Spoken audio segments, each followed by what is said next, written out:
Greetings all, Joel here with a brand new album rankings episode. Every Sunday you can expect a new episode. As always, when you're done watching this video, you can check out past album rankings episodes, as the playlist is in the description box. Remember to subscribe to my channel, smash the like button, and click on the notification bell, and when you see a new video, you can just check it out yourself. 1 week ago, I re-updated my album rankings list on the 10 best rock and metal albums of 1993. Today, I re-update another album rankings list of the 10 most underrated and underappreciated albums of 1978. In the original rankings list, I had UFO's Obsession at number 10. You're Gonna Get It from Tom Petty and the Heartbreakers at number 9. Heavy Horses from Jethro Tull at number 8. At number 7 was Rainbow's Long Live Rock and Roll. Stained Class from Judas Priest was at number 6. AC/DC's Power Age at number 5. At number 4 was Journey's Infinity. At number 3 was another Judas Priest record, Hell Bent for Leather / Killing Machine. Number 2 was Rose Tattoo's self-titled record. And number 1 was Cheap Trick's Heaven Tonight. Now, here is the updated list. Down a notch at number 10 is Tom Petty and the Heartbreakers' You're Gonna Get It. This record is lower than their debut in '76 because of the hits Breakdown and American Girl. But on this one, it peaked at number 23 on the now defunct Billboard Records and Tapes chart, which was higher than their self-titled record.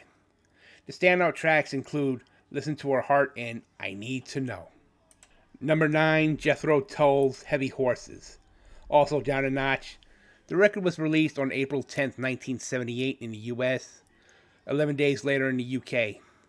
This album was considered part of a trilogy of albums released by them in the late 70s. This record adopts a more realist and earthly perspective of country living, continuing on the prog rock, folk rock sound from their previous record, Songs from the Wood, with an overall darker, sober sound fitting that changed lyrical content. And it would continue with those kind of concepts on their next record, Stormwatch.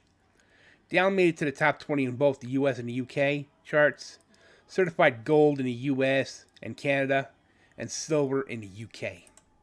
In 8th place, I replaced Road Tattoo's debut with Gene Simmons' Kiss solo record. While his then bandmate Ace Frehley was more successful with his solo record, the Demons solo record reached number 22 on the Billboard charts, making that record the highest placing out of all the 4 Kiss solo albums. It was mainly a hard rock style piece filled with choirs and string arrangements on some of the tracks, as well as incorporating various music genres like Beatles-inspired pop, 70s funk, and of course rock and roll. The song Radioactive is the standout track on this record. Remaining in 7th place is Rainbow's Long Live Rock and Roll. Released on April 14th, 1978, it would be the last to feature Ronnie James Dio on lead vocals. UK magazine Classic Rock ranked this album number 29 on its 100 Greatest Rock Albums of All Time list in 2001. Songs like Long Live Rock and Roll, Lady of the Lake, and Kill the King were all standouts. The album reached number 89 on the Billboard 200, while it reached number 7 on the UK album charts. Climbing up 4 spots to take the number 6 position is UFO's Obsession, released on June 23, 1978. It reached the top 30 in the UK charts, while peaked at number 41 on the Billboard 200. Songs like Cherry, Only You Can Rock Me, and Born to Lose stood out. Sadly, this would be the last album to feature Michael Schenker on guitars until he returned to UFO in 1993. Remaining in 5th place is AC/DC's Power Age, released on May 5th, 1978 in the UK, and May 25th, 1978 in the US. Power Age is the first AC/DC album to feature longtime bass guitarist Cliff Williams. Songs like Cold Hearted Man, Rock and Roll Damnation, and Sin City really stood out. Originally, the album reached number 26 on the UK album charts, but in 2024 it peaked at number 9 on the UK rock and metal album charts, and went gold. And it went platinum in the US. Journey's Infinity remains in 4th place, Released on January 30th, 1978, the album is famous for the songs Wheel in the Sky and Lights, and the first Journey album to feature singer Steve Perry.